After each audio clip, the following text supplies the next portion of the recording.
On our anniversary, I gave her a diamond bracelet worth $23,000. She scoffed. That's it? I expected something real. I quietly took it back, packed my things, and left. 5 days later, she found the receipt and realized she'd thrown away more than just the gift. I, 34M, always believed that marriage was an equal partnership, a quiet agreement to build a life together without keeping score. For 5 years, I gave my wife everything I possibly could. We had a comfortable home, a stable life, and a routine that I thought brought us both peace. Over the last year, however, I noticed a shift in her. She began spending more time with a new circle of friends, a group heavily focused on appearances, status symbols, and vocalizing what their partners bought for them. Her expectations slowly warped. The thoughtful, quiet gestures I had always relied on to show my love were no longer enough. She started dropping heavy hints about wanting significant, undeniable proof of my success and my devotion. Our 5th anniversary was approaching, and I decided to finally give her exactly what she seemed to be asking for. I had recently closed a major contract at work, resulting in a substantial bonus. Instead of investing it or putting it towards the principal on our mortgage as I normally would, I decided to celebrate the milestone. I spent weeks consulting with a private jeweler. I wanted something elegant, timeless, and undeniably valuable. I finally settled on a custom-designed tennis bracelet. It was crafted from heavy platinum and set with perfectly matched, internally flawless diamonds. It was not a flashy, gaudy piece, but the craftsmanship and the quality of the stones were exceptional. The total cost was exactly $23,000. It was the most expensive single item I had ever purchased outside of our home and our vehicles. I kept the velvet box hidden in my home office, waiting for the night of our anniversary dinner. I made reservations at the most exclusive restaurant in the city, a place she had been begging to visit for months. The atmosphere was perfect, the food was incredible, and for the first hour, it felt like we were truly connecting again. After the main course was cleared, I reached into my jacket pocket, retrieved the velvet box, and slid it across the table to her. I watched her eyes light up as she saw the jeweler's insignia embossed on the lid. I waited for the gasp, the smile, the acknowledgement of the sheer beauty of the piece. Instead, her face fell in an instant. Her brow furrowed, and a look of profound disgust twisted her features. She looked at the delicate string of diamonds, then looked up at me. She scoffed loudly enough that the couple at the neighboring table briefly glanced in our direction. She expressed intense disappointment, stating clearly that she expected something real. She told me the bracelet looked flimsy, like a cheap trinket I had picked up as an afterthought. She elaborated, adding that her friends were receiving massive solitaire rings and luxury vehicles for their milestones, and she could not fathom why I would present her with something so completely underwhelming. She demanded to know if this was the extent of my appreciation for our 5 years together. I sat perfectly still. The air in my lungs felt heavy. In that single moment, every sacrifice I had made, every late night I had worked to provide our lifestyle, and every ounce of affection I held for her, evaporated. I did not feel anger. I felt an absolute, chilling clarity. I realized that nothing I could ever do would fill the void of her insecurity and materialism. I did not argue. I did not raise my voice. I simply reached across the table, gently took the velvet box from her hands, snapped it shut, and placed it back into my breast pocket. I signaled the waiter, requested the check, paid the bill in full, and stood up. She demanded to know what I was doing and where I was going. I ignored her entirely. I walked out of the restaurant, retrieved my car from the valet, and drove straight to our house. I moved with mechanical efficiency. I pulled 2 large suitcases from the hall closet and carried them to our bedroom. I packed my clothes, my essential electronics, and every important personal document I could find. I emptied my small personal safe, ensuring I had my passport, my birth certificate, and the paperwork for my separate investments. She arrived at the house about 20 minutes after I did. She stood in a doorway of the bedroom, oscillating between mocking my overreaction and demanding that I leave the jewelry box on the dresser. She insisted that it was legally hers since I had presented it to her, regardless of her initial reaction. I continued packing in total silence. My refusal to engage seemed to infuriate her further. She began pacing the room, threatening to call our mutual friends and tell them how abusive and controlling I was being. I zipped my suitcases, grabbed my laptop bag, and walked past her without making eye contact. I loaded my car, backed out of the driveway, and left. I checked into an extended stay hotel across town. That very night, sitting on the edge of a generic hotel bed, I began the process of severing my life from hers. I logged into our joint banking portal. I had been the primary earner, funneling almost all of my income into a joint account for our expenses, while she contributed a fraction of her part-time earnings. I immediately transferred exactly half of the liquid funds into a newly opened individual account. I then logged into my credit card accounts and removed her as an authorized user from every card that was tied solely to my name and my credit score. If she wanted a lifestyle funded by massive purchases, she would no longer be doing it on my dime.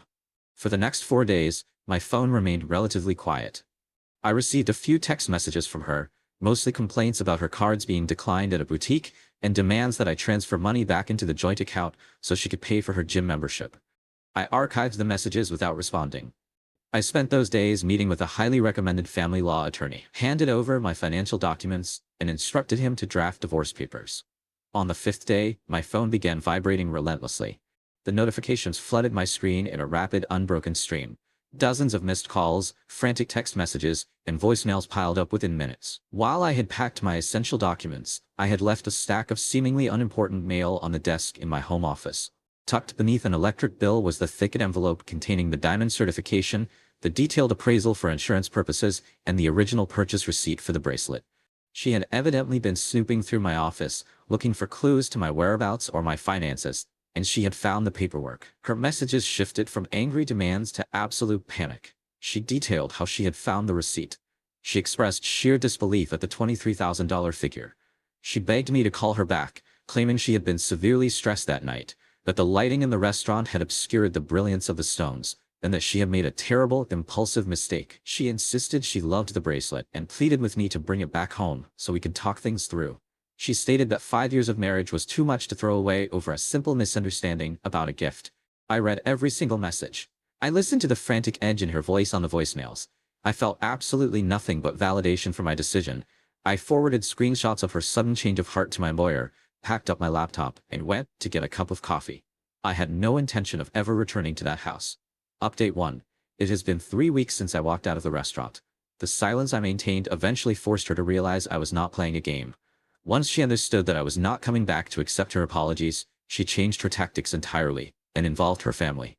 My mother-in-law called me repeatedly. When I finally answered, expecting a rational conversation, I was immediately bombarded with accusations. She demanded to know how I could abandon her daughter over a petty disagreement. She insisted that a real man would be forgiving, and that taking back a gift was childish and cruel. I waited for her to finish her tirade. I then calmly explained the exact sequence of events. I detailed the cost of the bracelet, the nature of her daughter's reaction, the specific insults she hurled at me regarding my financial provisions, and the absolute lack of remorse until she discovered the monetary value of the item she had rejected. I also informed my mother-in-law that I had already retained counsel and that divorce proceedings were underway. The line went dead silent. She stammered a quiet apology and hung up. I never heard from her again. Her sister attempted a different approach, sending me lengthy messages about how my wife was emotionally distraught and struggling to cope with the sudden abandonment. I politely requested that her sister direct all future communications regarding our separation to my attorney, providing his contact information. I then blocked her number. The real breakthrough came during the financial disclosure phase of the divorce process. My lawyer and a forensic accountant began untangling our shared finances to prepare for the division of assets. My wife was forced to submit her individual financial records, which she fought bitterly against providing. When the documents finally arrived, the truth behind her erratic behavior and her obsession with status symbols became glaringly obvious. She was drowning in secret debt. Over the past 18 months, she had opened 4 different high-interest credit cards solely in her name. She had maxed them all out. The statements revealed a shocking pattern of spending: luxury handbags, high-end spa retreats, expensive designer clothing, and lavish lunches with her new friend group. She had accumulated nearly $60,000 in hidden consumer debt. The pieces fell into place perfectly. She had not just been ungrateful at the restaurant, she had been desperate. She had anticipated that for our 5-year anniversary, I would present her with something she could easily leverage.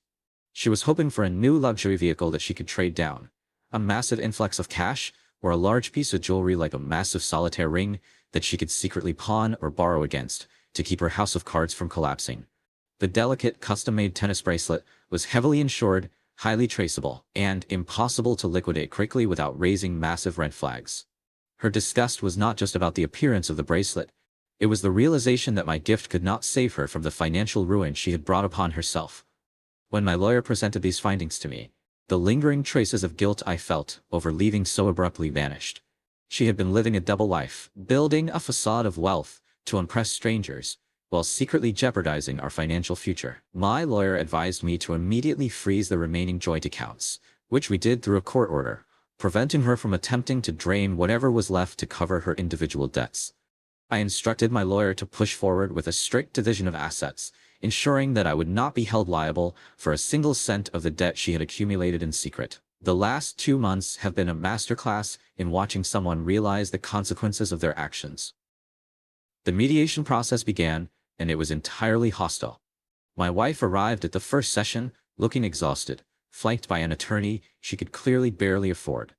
Her initial strategy was aggressive entitlement. She attempted to argue that the hidden credit card debt should be considered marital debt, claiming she incurred it while purchasing items for our home and to maintain the standard of living expected of my wife.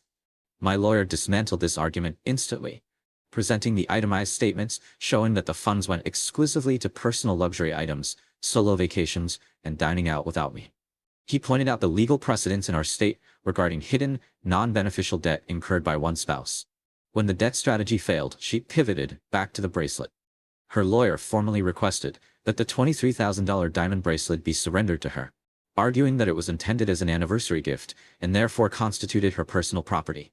I let my lawyer handle it. He calmly presented the timeline of events. He argued that a gift requires 3 legal elements: intention to give, delivery, and acceptance.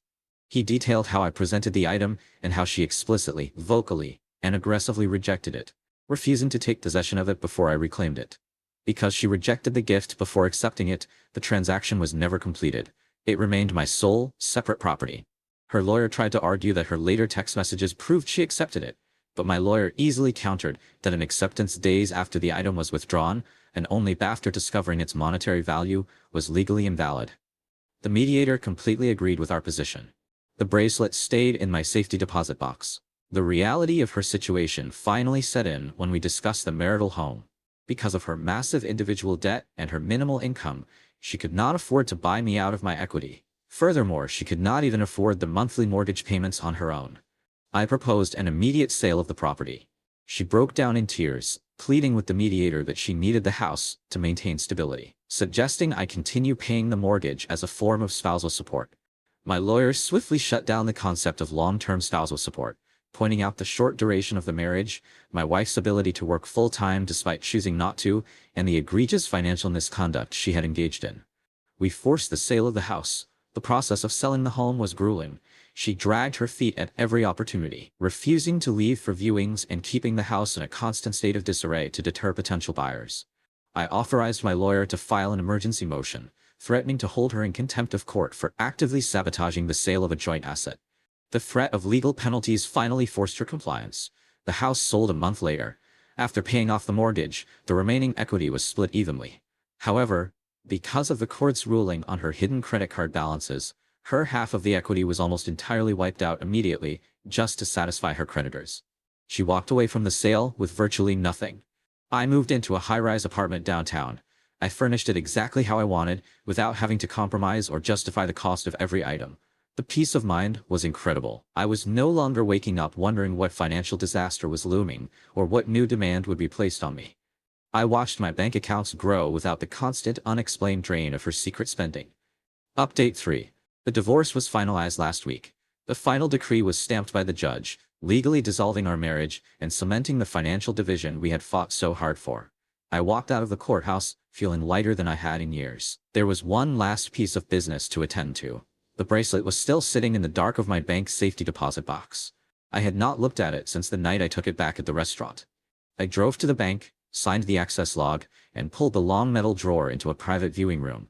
I opened the velvet box. The diamonds caught the harsh fluorescent light of the small room, glittering brilliantly. It was a beautiful piece of craftsmanship, but looking at it brought me no joy.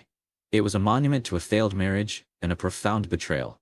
I knew I could never keep it, nor could I ever give it to anyone else in the future. It carried too much history. I took the bracelet and the original paperwork back to the private jeweler who had crafted it. I explained the situation honestly and asked him to buy it back or sell it on consignment. Because it was a custom piece, the resale value was lower than the purchase price, but the quality of the stones meant it retained a significant amount of its worth. He offered me $18,000 to buy it back directly, avoiding the hassle of a consignment sale. I accepted immediately. With the funds from the bracelet and my half of the house equity safely in my accounts, I decided it was time to finally reward myself for the ordeal I had just survived. I had always dreamed of taking an extended, immersive trip to Japan, a trip my ex-wife had consistently vetoed, because she found the idea of exploring historical sites and eating street food insufficiently glamorous. I booked a first-class ticket to Tokyo. I planned a 3-week itinerary traveling across the country, staying in traditional ryokans, exploring the mountains, and experiencing the culture entirely on my own terms. I used the money from the returned bracelet to fund the entire trip, paying for the best guides, the finest meals, and the most comfortable accommodations. It felt like the perfect reclamation of the energy and resources I had wasted on someone who did not value them. While I was planning my trip, I heard through a mutual acquaintance about my ex-wife's current situation. With her equity gone, her credit destroyed by the massive debt and subsequent closures, and no spousal support to rely on, she was unable to secure an apartment lease in the city. Her glamorous friend group had completely abandoned her the moment she could no longer afford the luxury lunches and the high-end shopping trips. Realizing she had burned all her bridges, she was forced to pack whatever belongings she had left and move back into her childhood bedroom at her parents' house in the suburbs. She took a full-time, entry-level clerical job just to start paying off the remaining interest on the debts she still owed. The mutual acquaintance tried to gauge my reaction, perhaps hoping for a display of pity or lingering resentment. I offered neither. I simply nodded, paid for my coffee, and wished them a good day. The truth was, my ex-wife's struggles no longer registered as my problem. I felt no gleeful malice, only a profound sense of closure. She had wanted something real. She had demanded undeniable proof of value. In the end, she got exactly what she asked for. Undeniable reality of life without my financial safety net. Update 4. It has been 6 months since the ink dried on the divorce papers. I just returned from my trip to Japan a few weeks ago. The experience was everything I had hoped it would be. Quiet, reflective, and deeply fulfilling. Standing in the bamboo groves of Arashiyama, completely isolated from the noise of my past life, I finally felt the last remnants of the stress leave my body. My career has continued to accelerate. Without the constant underlying anxiety of my home life, my focus at work sharpened immensely. I recently accepted an offer to lead a new division within my company, a role that comes with significantly more responsibility, but also immense creative control. I have slowly started dating again, though cautiously. I find myself observing people much more closely now, paying attention to how they treat service staff, how they talk about money, and what they value in their quiet moments. I am no longer interested in grand gestures or keeping up appearances. I am looking for genuine partnership, someone who understands that the value of a relationship is built in the mundane, everyday moments of mutual respect, not in the price tags of anniversary gifts.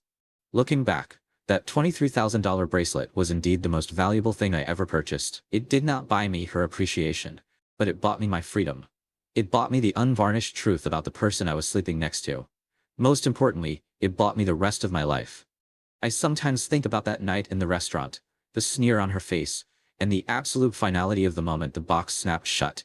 It was the end of an illusion, and the brutal necessary beginning of something real.